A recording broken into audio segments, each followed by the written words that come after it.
What is going on, everybody? Welcome back to another late night in the BrewLab with me, Lone Fox, your brewmaster in chief. And tonight in the BrewLab, I'm coming at you with my top, I don't know, it's not really my top 10 list or my top anything list. I don't even know how to really call it, but I'm going to be doing this one for every color. So it's my top list per color in each rarity list. So of course, as we know, the rarities in Magic are mythic, rare, uncommon, and common.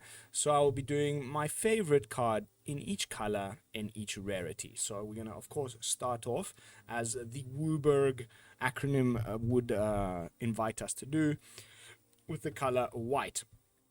So my favorite common card for the white color from Bloomburrow, definitely going to give that to Carrot Cake. I had a good look through all of them.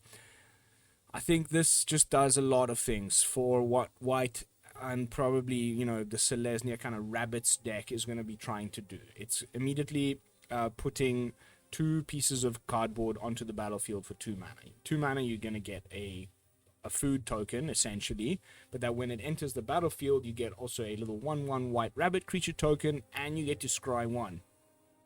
And that's quite a bit of value. Like, imagine this is your turn 3 play after you've played a Regal Bunnycorn, and then you're able to go this plus another, like, 1-drop rabbit or something on turn 3. You've essentially added another 3 permanents to the battlefield that will grow your Bunnycorn, as well as getting to scry. And you know, whether that's important or not, you've also put an artifact on the battlefield, and you know, later on you can also tap, sack it, and gain 3 life. Like, I think that's pretty damn good for a little common. So that's my pick for best common in white. Next up, we've got uncommon, and I've gone for the Flowerfoot Swordmaster.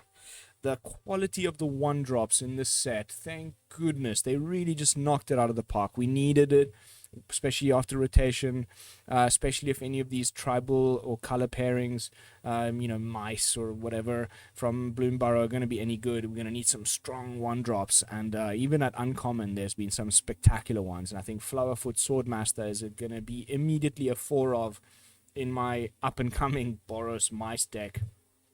It's got this new Valiant ability that's whenever it gets triggered by a spell or ability you control for the first time each turn, something happens.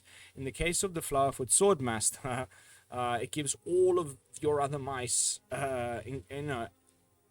including itself, +1/+0 until end of turn. So you can imagine just having this and then a few other mice and just, you know, casting a monstrous rage, or, you know, there's an even, let's say, better, there's a monstrous rage for mice, which we'll see in red when we get to red in this little mini series I'm doing.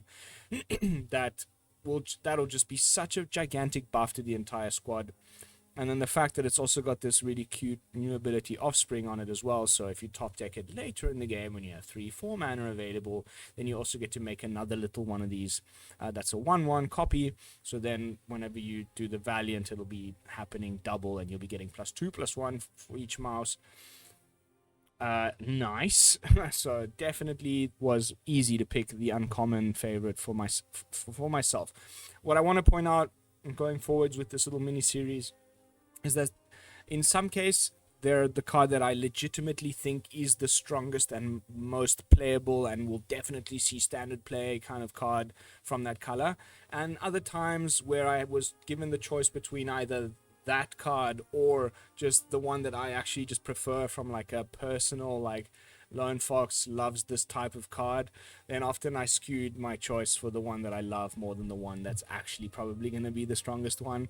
But in the case of the white uncommon, I legitimately think that this is actually it. It was a close second with, there's a 3-drop that makes 3 1/1 rabbits, which I think is going to be really good in the deck as well, but we'll find out very, very soon. Early access is only a few days away.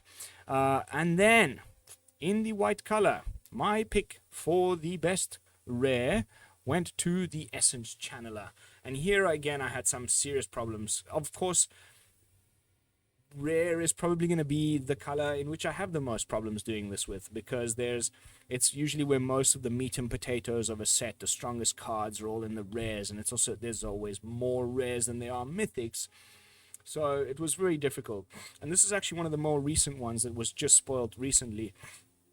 And it was a close call with the bird. There's a 3-drop 3/1 bird that when it dies, you reanimate a thing that's got less mana value, and it gives that death trigger to any other bird or flyer on your board. So it's not just it dying, but it gives that death trigger to anything else that dies whilst it's on the board. That was a close one. But it needs a little bit more like of a convoluted deck building. It won't be quite as immediate as an inclusion, whereas this, if you're going to be playing Orzhov Bats in the format coming soon, I'm ready to bet big money that this is going to be a 4 of in those decks, 100% guaranteed.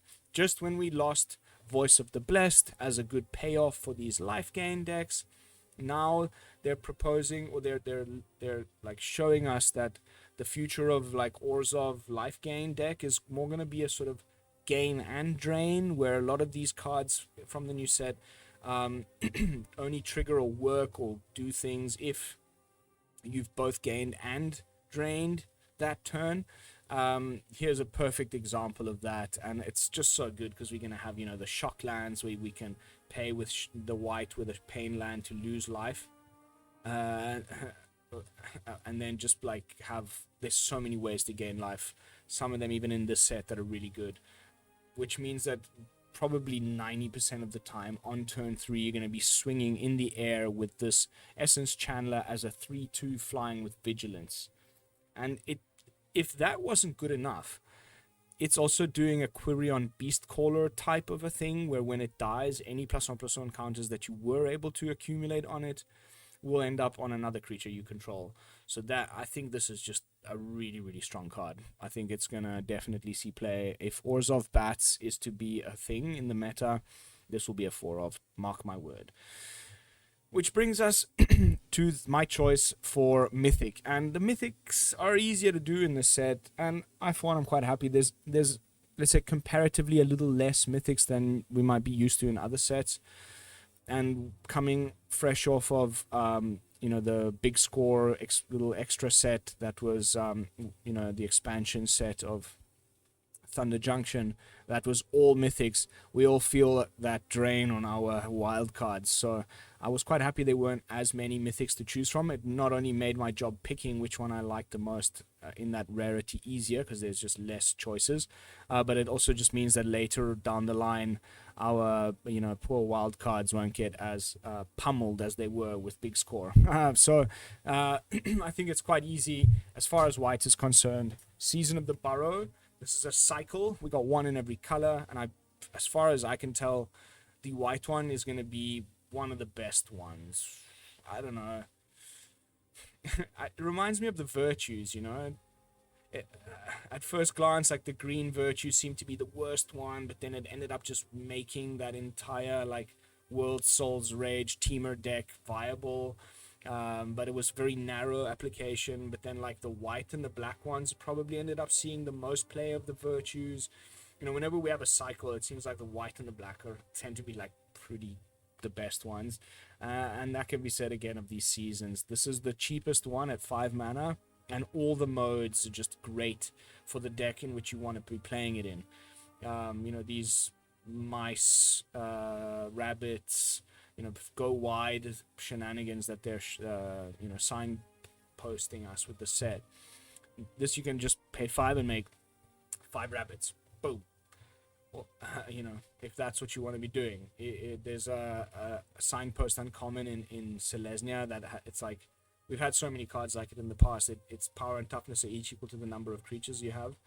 So the wider you go, the bigger it is. But this time it has trample. And we've also got the bunny corn. And then the set is really pointing in the direction of like Selesnya wants to go wide. Lots of tokens. And in a Sunfall meta, having a way to rebuild the board really quickly, in a card that mana cost also kind of aligns with Sunfall quite well. I think it might end up being really good. And like all of the let's just say you've got that bunnycorn, the opponent's finally been able to put down the shield red that's going to stand in the way with Death Touch and block your bunnycorn. You make because you can pick 5 paws worth of modes with these things. So you go 2, exile target non-land permanent, you give them a card. Who cares? You're about to swing for lethal, you know? Who cares if you give them a card? Shield Red's off the board, and then you just, now you've added also another, what's that, 2 plus another 3. So you put 3 more bodies, make your bunny corn bigger, swing in, boom, boom, game over. Or you need to return something to the battlefield because you've just been hit by some black-based, kind of red-based removal. You need to rebuild, so you go 3 plus 2 little 1/1s. You bring back your bunny corn, and you make another 2 1/1s. Whichever combination of these, it's all good. So I think as far as white is concerned and as far as mythics are concerned, this is definitely the best one of the set. And that is going to be it for this little one. Next up, we're going to be doing WUBURG. Next one will be blue, so stay tuned for that. Thank you all so much for watching. Don't forget to like, comment, and subscribe. And this is Lone Fox from the BrewLab signing out. Peace, y'all.